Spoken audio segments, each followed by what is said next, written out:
ഒക്കെ ഓർമ്മയിൽ പോവുക.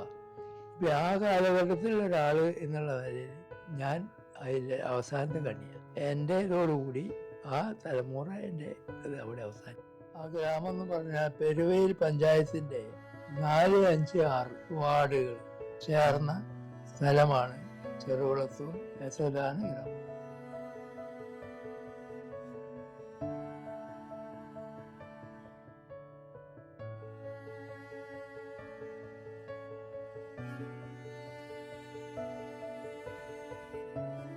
ഇന്ത്യൻ സ്വാതന്ത്ര്യ സമരത്തോടൊപ്പം വളർന്ന ഇടതുപക്ഷ പുരോഗമന പ്രസ്ഥാനം 1940 ആണ് ഇവിടെ ഈ പറഞ്ഞിട്ടുള്ള ഇടതുപക്ഷ പുരോഗമന പ്രസ്ഥാനം രൂപീകൃതമായി.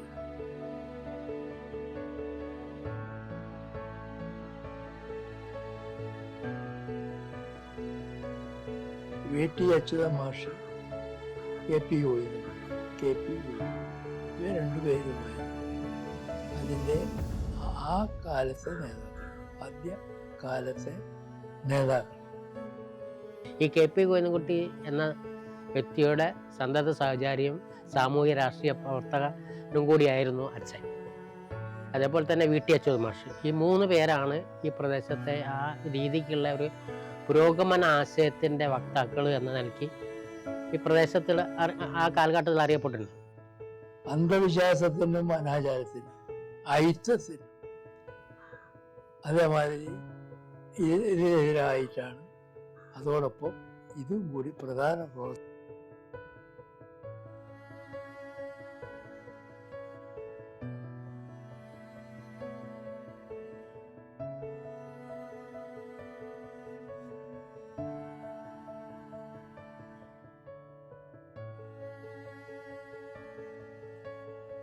ഇനി നമുക്ക് ഇവിടെ ഒരു പീഡിയ മുറി കിട്ടിയാൽ അവിടെ ഈ പുസ്തകങ്ങൾ വെച്ചിട്ട് ഇവിടെ വെച്ച് വിതരണം ചെയ്യാം എന്ന് പറഞ്ഞിട്ട് വിജ്ഞാനപോഷിണി വായനശാല എന്ന് പറയുന്ന ഒരു വായനശാല ഈ KP ഗോവിന്ദൻകുട്ടി അവിടെ സ്ഥാപിച്ചു പരിയങ്ങാട്ടുമ്പിൽ. അയാൾ മരിച്ചതിന് ശേഷം, അയാൾ മരിക്കുക എന്ന് പറഞ്ഞാൽ 1959 മരിക്കുന്നത്.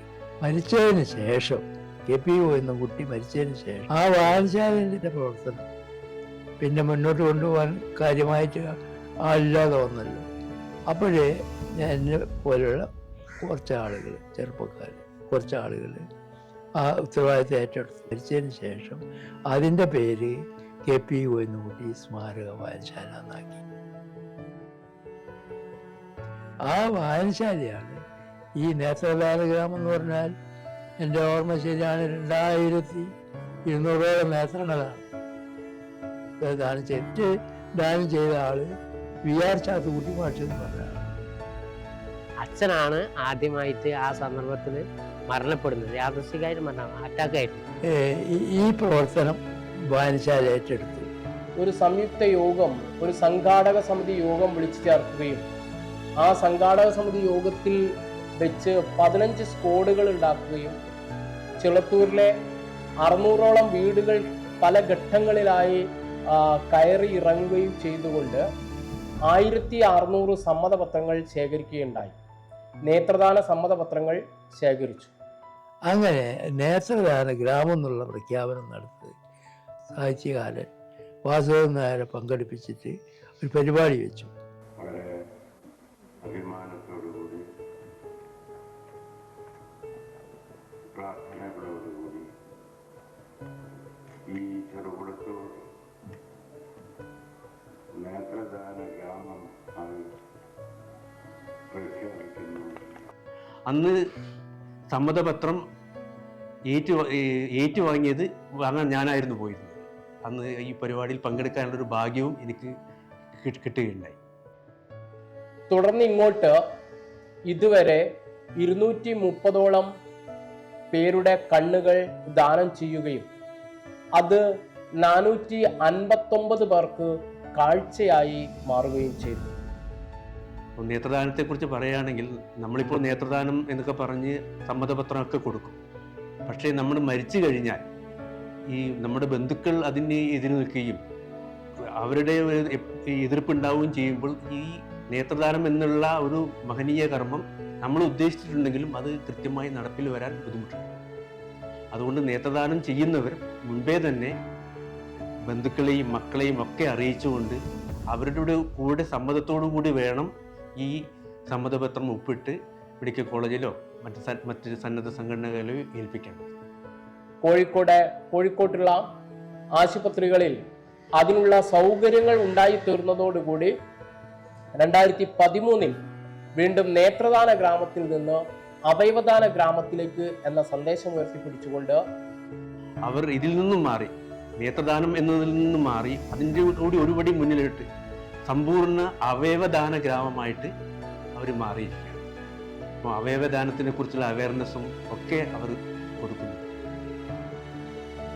വിപുലമായ സംഘാടക സമിതി യോഗം ചേരുകയും ഇതുപോലെ വിവിധ സ്ക്വാഡുകൾ കയറി ഇറങ്ങി പ്രചരണ പ്രവർത്തനങ്ങൾക്ക് ശേഷം, ബോധവൽക്കരണ ക്ലാസുകൾക്ക് ശേഷം 2600ഓളം അവയവദാന സമ്മതപത്രങ്ങളും 17ഓളം ആളുകൾ മരണാനന്തരം തങ്ങളുടെ ശരീരം മെഡിക്കൽ വിദ്യാർത്ഥികൾക്ക് വിട്ടുകൊടുക്കാൻ തയ്യാറാണ് എന്നുള്ള സമ്മതപത്രവും 2013 അവയവദാന ഗ്രാമ പ്രഖ്യാപനത്തിൽ ആ പ്രഖ്യാപന ചടങ്ങിൽ വെച്ച് നൽകുകയുണ്ടായി. അവയവങ്ങൾ എല്ലാ പവിത്രതയും കാത്തിരിക്കുന്ന സഹോദരങ്ങൾക്ക് ദാനം ചെയ്യുമെന്നും അവയവദാനം ജീവദാനമെന്ന അവരുടെ അഭിലാഷം എല്ലാ പ്രവർത്തനങ്ങളും നടത്തുമെന്നും അതുവഴി അവയവദാന ഗ്രാമമെന്ന ചെറുകുളത്തൂർ ഗ്രാമത്തിന്റെ പ്രതിജ്ഞ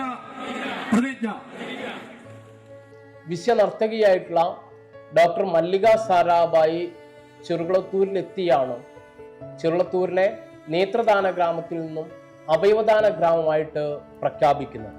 23 ആദിത്യ തറമണ്ണിൽ എന്ന ഞങ്ങളുടെ നാട്ടിലെ ഒരു കൗമാരക്കാരൻ മസ്തിഷ്ക മരണം അടയുകയും അങ്ങനെ ആദിത്യൻ്റെ ഹൃദയവും കരളും കണ്ണുകളും വൃക്കകളും ഉൾപ്പെടെ 6 പേർക്ക് പുതുജീവിതം നയിക്കുന്നതിനാവശ്യമായ രീതിയിലേക്ക് അവയവദാന പരിപാടിയും ആദ്യമായി ഈ ഗ്രാമത്തിൽ പ്രായോഗികമാക്കുകയുണ്ടായി.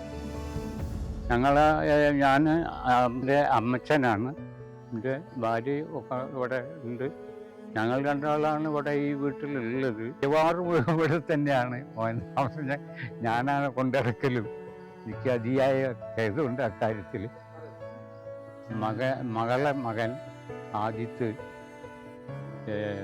ഈ മസ്തിഷ്ക മരണം സംഭവിച്ചപ്പോൾ അപ്പം ഇവൻ ജീവിച്ചിരിക്കില്ല എന്ന് ഡോക്ടർ പറഞ്ഞതിൻ്റെ അടിസ്ഥാനത്തിൽ പിന്നെ ഈ വായനശാല ഗോവിന്ദൻകുട്ടി സ്മാരക വായനശാലയായിട്ട് ബന്ധപ്പെട്ട് അവർ അതിനുവേണ്ടി അവയവദാനം നടത്താൻ വേണ്ടിയുള്ള പ്രവർത്തനം നടത്തുകയും ചെയ്തു.